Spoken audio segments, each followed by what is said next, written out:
प्रणाम अंकल, मेरा नाम मनीषा कुमारी है, गायत्री शक्तिपीठ सहरसा की कार्यकर्ता हैं। और मेरा प्रश्न है कि आपसे तो हम इतना अरुण अंकल के विषय में सुने और इतना कुछ जाने, अब अरुण अंकल को बुलाना चाहेंगे और आपके विषय में वो कुछ बताएं।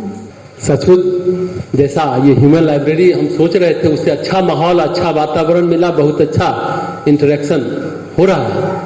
सोमेश जी के बारे में बताना तो शुरुआत जैसे सोमेश ने कहा कि हम लोग हवाई अड्डे पर घूमते थे, साथ में पढ़ते थे, काफ़ी कुछ साथ में रहते थे। अब 3 चीज़ हम बताना चाहेंगे। आज जो ये शक्तिपीठ की जमीन मिली है, ब्रजेश वहाँ बैठा है, CBI का जज है, जुडिशरी में है, इसके चाचा त्रिवेणी बाबू और उनके भांजा अवधेश कुमार सिंह सोमेश के पटना कॉलेज में एक रूम पार्टनर थे, रूममेट थे, साथ पढ़ते थे पटना कॉलेज में। एक बार सोमेश यही था, सोमेश के पिताजी यहाँ ADM थे, सुखरेंद्र बाबू हमारे चाचा थे, और हमको पटना जाना था तो इसके हॉस्टल में, मिंटो हॉस्टल में रहने की बात हुई। तो अवधेश जी काफ़ी हमारा अवगत करते थे। जब भी सहरसा आते थे तो त्रिवेणी बाबू जिन्होंने इस जमीन को दान दिया, उनके यहाँ देखने के लिए जाते थे, तो त्रिवेणी बाबू से परिचय हुआ। फिर अशोक चेतन जी हमारे वैरायटी वाले ट्रस्टी थे, सब मिलकर के जमीन हुआ, तो ये शक्तिपीठ यहाँ खड़ा हो पाया। किसके कारण? सूत्र बना सोमेश। तो अवधेश से मुलाकात हुई, फिर त्रिवेणी बाबू से मुलाकात हुई और ये गायत्री शक्तिपीठ बना। समझ में आना चाहिए कि इसके लिए कहाँ सूत्र है, कैसे कैसे कड़ी जुड़ती चली जाती है। और दूसरा जो ज्योतिषी की बात होती है, हम लोग जब पढ़ाई करते थे तो ज्योतिषी के जो बाद में हमारे गुरु हुए, वो इसके कुंडली को देख के बोले थे, अरे आप कहाँ मर्चेंट में भी और ये इंजीनियरिंग की बात करते हैं, आप तो कलेक्टर बनेंगे, आप IAS की तैयारी की। तो हम लोग साथ में पटना रहते थे इंटर पास करने के बाद। ये 1978 से 80 के बीच की बात है, हम लोग साथ रहते थे। अब हम लोग को पिताजी तो उतने ही पैसा देते थे जितना 150 रुपया रूम रेंट था, 155 रुपया में मारवाड़ी वास्तव से खाना आता था। हम, सोमेश और मनोज, एक और लड़का, इसके फादर यहाँ ज्वाइंट डायरेक्टर थे अभी बिहार शरीफ में, 3 आदमी एक रूम में रहते थे, 2 टिफिन मंगाते थे। मारवाड़ी वासी का खाना तो ज्यादा होता है पूरा मात्रा में, तो 3 आदमी खा लेते थे हम लोग का खाना। तो कितना पैसा बच गया? 155 रुपया बच गया, 50-50 हम तीनों बांट लेते थे। अब ये कंपटीशन सक्सेस रिव्यू खरीदता था, सब कुछ, वो प्रतियोगिता वाली किताब। हम बाबाओं के पीछे भटकते थे, मुझे वो पैसे से कभी कामरू कामाख्या, कभी बनारस, कभी कुछ और पुस्तक, और पैसा बचता था। मनोज के पैसे से हम तीनों आदमी फिल्म भी देखने जाते थे, मुझे फिल्म भी देखने जाते थे। हमको याद है अभिमान फिल्म, सोमेश टिकट लाया था और हम लोग अभिमान फिल्म देखने गए भी थे। तो उस समय ये इतना अच्छा लगा कि UPSC करना चाहिए, और इसके दिमाग में उन्होंने दिया ये सचित्र सामुद्रिक रहस्य करके हस्तरेखा महाविज्ञान किताब सोमेश जी खरीदे। हम लोग के पास तो पैसा था नहीं, इसके पास कुछ एक्स्ट्रा पैसा रहता तो लाया। तो उस किताब को हम दोनों पहले पढ़ते थे, अपना हाथ से लिखते थे, मिलाते थे, अच्छा इस रेखे का ये मतलब है, अच्छा इस रेखे का ये मतलब है। उसके बाद फिर बोला कि तुम इसको सीख सकते हो, तुम्हारा रेखा ऐसा है कि तुम सीख सकते हो। तो ये अगर हम इस तरफ मुड़े तो इसके भी जनक सोमेश कुमार जी। आई बात।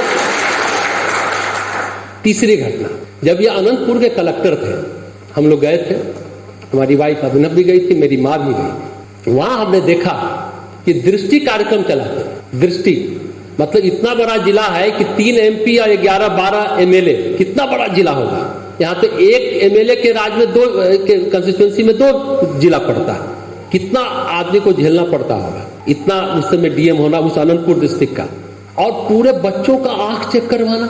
अब मुझे कैसे करते हो भाई? तो कुछ नहीं, टीचर को सिखाती है कि ABCD और दूर दृष्टि नजदीक किसका खराब है, फिल्टर करके फिर आई स्पेशलिस्ट के पास लाते हैं। अब वो देख करके दवाई दिए, चश्मा दिए। वो पैसा कहाँ से लाते हो भाई? सरकार तो पैसा देगी नहीं। तो नहीं, हम लोग कुछ बाजार के लोगों से करके डोनेशन के रूप में करवा रहे हैं। उससे प्रेरणा लेकर के उस समय 2001-2 की बात बता रहे हैं, यहाँ सहरसा में हमने भी दृष्टि कार्यक्रम सारे बच्चों का चलवाया। आज जितनी लड़कियां और लड़के थे ना उस समय युवा मंडल के, उनको हमने, यहाँ थे डॉक्टर, उनको हमने रिक्वेस्ट किया। पटना में MR थे TP गुप्ता, वो सारी दवाइयां उपलब्ध करा देते थे। और मिश्रा ऑप्टिकल्स पटना में, उनसे हमने 1200 चश्मा बनवाया। हम लोगों ने पूरे शहर में सभी बच्चों का आंख चेक कराया। इसके भी सूत्रधार वहां से प्रेरणा हमने सोमेश से। और उस समय जब चश्मा बांटने की बात आई थी, 1200 चश्मे का आप दाम जोड़ सकते 2001 और 2 में, उससे मुसलमान थे, सभी तरह के वर्ग के लोग थे। यहाँ संजीव हंस जो डीएम थे, टीके घोष कमिश्नर थे, उमेश कुमार सिंह डीआईजी थे, एसपी कौन थे, सारे प्रशासनिक अधिकारी आए थे, उनके हाथ से हमने चश्मा बंटवाया। तो संजीव हंस जो डीएम थे उन्होंने कहा भी कि जो काम प्रशासन को करना चाहिए वो काम गायत्री शक्तिपीठ सहरसा करता है। और वो जब बेगूसराय डीएम बने वहां भी मेरी चर्चा की और हमसे मिलने पटना आते थे, इतने प्रभावित हुए थे वो। ये बातें हैं। अब सोमेश जी के बारे में सुनने की बात यह है कि हम लोग लड़ते भी हैं, ऐसा नहीं है, खूब लड़ाई भी होती है हम लोग के बीच, ये भी बता दें। ये तो बहुत अच्छे से कह रहे हैं, लेकिन हम सच्ची बात बता रहे हैं। हम लोग ठीक है, हम लोग दोस्त है। कल ही शाम में हम लोग पहुंचे हैं मिन्नी ज्ञान मुद्रा जी घर में, इस तरह से जीतू जो भतीजा है, ये दोनों पोतियां हमारी, सबके साथ खेलते रहे, खुलते रहे, वो गाती रही, सुनते रहे। मतलब ये मित्रता तो है ही, उसमें कहीं कोई इतनी पुरानी बात है। बच्चों के साथ जैसे कल घुल मिल के हम लोग बात कर रहे थे, इतना अच्छा लग रहा, लगता है ना घर का सदस्य नहीं, परिवार का सदस्य नहीं, और हम तो उससे ज्यादा कहते हैं, इतना आत्मीयतापूर्ण संबंध है, इतना आत्मा में जुड़ाव। अब पता नहीं कर्जा खाए हुए जो, जब यूपीएससी दे रहे थे, साइकोलॉजी में थे, फर्स्ट टाइम इंटरव्यू में छठे, दूसरा टाइम इंटरव्यू में छठे, तीसरा टाइम मालिक, अरे बाप, हम लोग के समय 3 ही चांस था। काफी पूजा पाठ में तो फोन वोन था नहीं, तो काफी पूजा पाठ उस समय तो शक्तिपीठ नहीं थे कि ढंग का बैठ करके साधना करें, इनके लिए कुछ उपचार करें। लेकिन हुआ, कंप्लीट किए, तो वो पत्र अभी भी होगा सर। मेरा यूपीएससी में हो गया, 1 लाइन खाली लिख दिया, अब पत्र भेज दिया, क्या हम खुश हुए होंगे। लेकिन 1 लाइन में। और तो और पटना कॉलेज में जब पढ़ते थे, फिर दिल्ली गए, फर्स्ट पुस्तक साइकोफिजिक्स में इन्होंने इंट्रोड्यूसिंग साइकोफिजिक्स, फर्स्ट इंडियन होगा जो इन्होंने पुस्तक लिखी थी अपने प्रोफेसर के साथ, एमएससी में ही इन्होंने पुस्तक लिखी। ये सोच सकते हो, ऐसा विषय जो इंडियन, पहला इंडियन होगा, और प्रोफेसर का नाम देना पड़ता है क्योंकि उनका नाम है लिखा, टोटल किताब, ये नाम उनका भी साथ में था क्योंकि वो प्रोफेसर थे, ये स्टूडेंट थे। और एक बात जो हम जरूर बताना चाहेंगे, जब 87 या 88 में हम गए थे, हम कि तुम कर रहे हो, फादर अब रिटायर होंगे, 2 बहन शादी करने के लिए, बुरा मत मानना सुमेश, पर्सनल है, लेकिन सब लोगों को अच्छा लगेगा, तुम कर क्या रहे हो। तो तुरंत चिट्ठी भी लिखा हमको कि हमने ISH जो हॉस्टल है माल रोड में, दिल्ली यूनिवर्सिटी, चिट्ठी में लिखा कि मेस में मैंने कोचिंग स्टार्ट किया कि पिताजी से कम पैसा ले। ये देखो देखो, सुनो, समझो। अच्छा, हम बोल दिए सोमेश जी के पढ़ने का रूम देखेंगे ना, जब भी हम लोग मिनटों में रहे या दिल्ली गए, एक चौकी रहता ही है, और नीचे ये बिछा करके किताब पढ़ते पढ़ते सो गए, फिर खड़े हो गए, फिर सो गए। तो हमको लगता था कि चौकी पर इसलिए नहीं किताब फैलाते हैं कि किताब गिर जाएगा, फट जाएगा, तो नीचे सोते थे। और जब भी हम जाते थे तो हम चौकी पर सोते थे, ये नीचे सोते। तो उस दिन तो हम बोल दिए कि तुम क्या कर रहे हो, जल्दी कुछ करो। रात में हम उठे पेशाब के लिए तो देखते करवट बदल रहा है, तो बोलता हमको नींद नहीं आई, तुम क्या बोल दिया हमको, मुझे। फिर हमको लेकिन चिट्ठी लिखा कि हम मेस में शुरू किए हैं। फिर हम एक बार और गए तो साइकोलॉजी ये पढ़ाते थे, उसमें जो IPS कंप्लीट कर गए थे वो लोग भी इससे पढ़ने आते थे। और 2-3 बैच था, एक ही विषय पढ़ाते थे, दोनों का नोट्स अलग अलग था, लेवल अलग था। लेवल क्या है लड़के का, वैसा नोट्स देते थे। दूसरा वही टॉपिक है, दूसरा लेवल का बच्चा वो कम जानता है, वो स्टूडेंट, उसके लिए अलग नोट्स था। ये इनका रेंज है, आप सोच सकते हैं। और फिर वो तुरंत नौकरी ज्वाइन किए, फिर यूपीएससी दिए, कंप्लीट किए, सब कुछ हुआ। फिर हुआ कि दोनों सिस्टर की शादी की जाए, ज्वाइन किए। तो फिर इन्होंने एक्शन 8 था जिसमें टैक्स फ्री वेतन था, अधिकतम पैसा आएगा तो हम बहनों की शादी कर पाएंगे। फिर अपनी शादी की। अब कैसा जुड़ाव है, सचमुच कोई जीवन का कर्ज होगा। बोले कि जो पंडित जी आए, मंत्र बोलना था, वो बहुत अच्छे से नहीं बोल रहे थे। हम तो जब हमारा मित्र है, अब हम भी शादी कराएं, लेकिन क्या लिखा हुआ है ये तुम लोग भी सोच सकते हो कि क्या है। शादी भी हम नहीं कराई, मंत्र भी हमने बोला। फिर जब ये गर्भ में आई तो पहले हैदराबाद में ये है, तो पटना से दिल्ली फ्लाइट से जाते थे, फ्लाइट से फिर हैदराबाद। इतना टाइम लगता था, पुंसवन संस्कार हो, जन्म ली तो नामकरण संस्कार हो, फिर अन्नप्राशन संस्कार हो, फिर मुंडन संस्कार हो, विद्यारंभ संस्कार हो, सारा कराने के लिए हम हैदराबाद जाते रहे। अब पता नहीं इसकी शादी कौन कराता है मुझे क्या, हम ही कराएंगे, चलिए अच्छी बात है। तो ये कनेक्शन, ये केमिस्ट्री है, ये इक्वेशन है। अब सोचो कि हम लोग किस तरह से रहते हैं। इतनी बहुत सारी बातें हम लोग आते थे, बैठते थे, मिलते थे, इतनी बातें हैं कि हम कितना सुनाएं। सारा सब कुछ भी होगा। जैसे मेरा भतीजा बीमार पड़ा, डेंगू हुआ, 20,000 प्लेटलेट हो गया, हम सोमेश रोते हुए हमने कहा कि तुम कुछ कर सकते हो तो करो। हैदराबाद में ही पोस्टेड था वो टीसीएस में। सब लोग परेशान थे। 20,000 हो गया। अब ये 10 बार हमको फोन करते हैं 20,000 में तो अरुण तो ब्लड फेंकेगा देह से, कैसे होगा, ये तो बहुत कम हो गया। हम किसी तरह प्लेटलेट जुटा दो, तुम वहां हो। खैर अपना आदमी दिया, खुद भी गया, तो आज वो बहुत अच्छा है, सब कुछ ठीक है। कुछ भी होता है सुख दुख हम दोनों आपस में शेयर करते हैं। हम लोग भावुक हो जाते हैं। उसी तरह ज्ञान मुद्रा जी की बात कहना चाहेंगे। जब ये रहती थी, काम करती थी, आज अगर सोमेश है, जो सोमेश ने एक्सेप्ट भी किया सबके सामने, बनने में, यहां तक पहुंचने में योगदान ज्ञान मुद्रा जी का बहुत। उन्होंने कहा ना कि परिवार के साथ चल के हम अपने करियर को, अपनी पहचान को बनाए रखें, ये बहुत बड़ी बात। दूसरा, जिस तरीके से काम हुआ, उतार चढ़ाव आया, बहुत कुछ किया। और एक बात बताना चाहिए, 32 से 33 किताब इन्होंने लिखा है और दुनिया के कितने भाषाओं में अनुवाद हुआ है, और एक ही साल में कई एडिशन निकला है। अब विदेश से प्रकाशन हुआ है, इंडिया के बाद छोड़ इंडिया में भी छपा है इनका। एक IAS हो करके इतना समय निकालना और पब्लिक रिलेशन पर किताब लिखना, हम इसको चिढ़ाते भी थे कि तुमसे कोई मिलने आता है कि तुम किताब में या लिखने में व्यस्त रहते हो, तुम्हारा PR खुद ठीक नहीं है, तुम पब्लिक रिलेशन पर किताब लिखते हो, क्या कमाल की बात है भाई, क्या कमाल की बात। लेकिन हम जितना भी कहें, जितना भी कहा जाए, बहुत कम है। एक और वाक्य हम बताएंगे। पाडेरू एक जगह जहां यहाँ DDC होता है, वहां प्रोजेक्ट ऑफिसर कहा जाता है, पूरा इलाका नक्सलाइट एरिया। वहां पर अब ये सख्त किस्म के IAS ऑफिसर है, बहुत सख्त है। वहां पर काम करना बहुत डिफिकल्ट है। उस समय तो टेलीफोन था, मोबाइल तो था नहीं।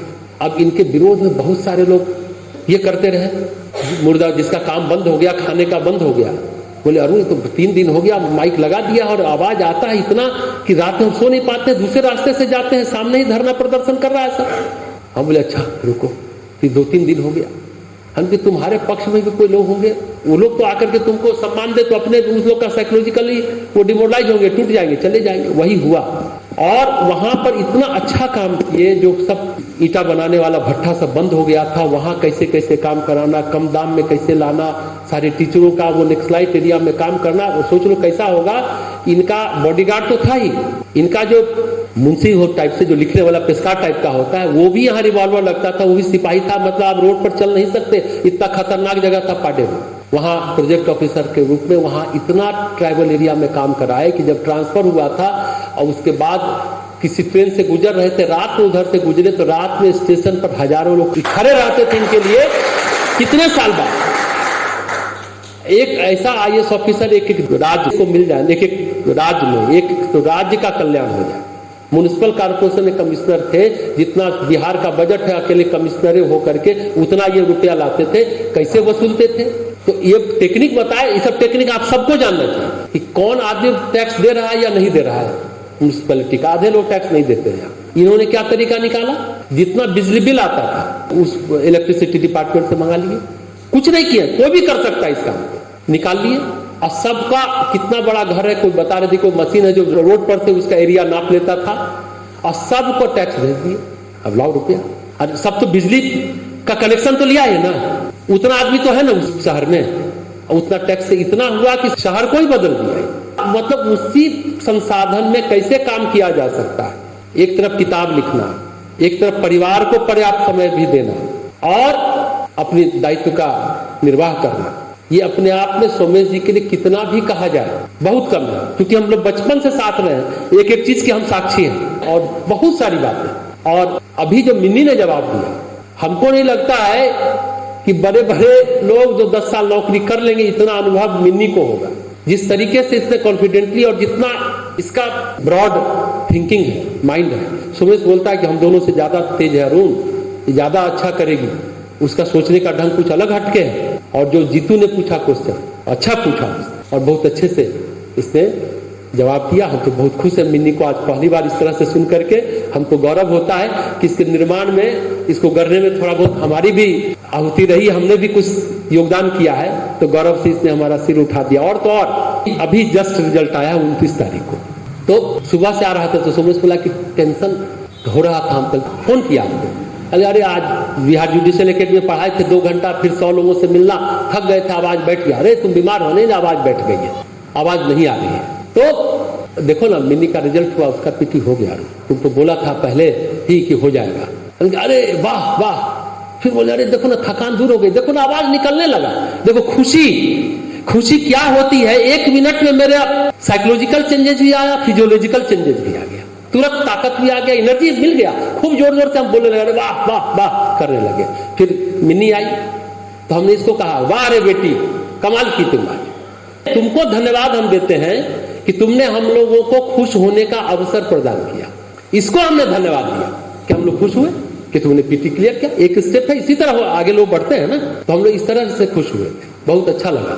चलिए बातें बहुत है और भी है। एक बार एक्साइज कमिश्नर बने तो हम लोग कई दोस्त साथ में थे, हमने बोला कि ये आईएएस बने थे, सुबह कितना दारू बिका कितना बिका, दारू का नापने के लिए इस तरह से भी हम लोग चिढ़ाते रहे इनको। एक्साइज कमिश्नर आप कितना दारू बिका, कितना रेवेन्यू आया, कितना गया, इसके लिए तो दारू बेचने के लिए तो आईएएस नहीं बने थे, हम लोग चिढ़ाए भी सोमेश को।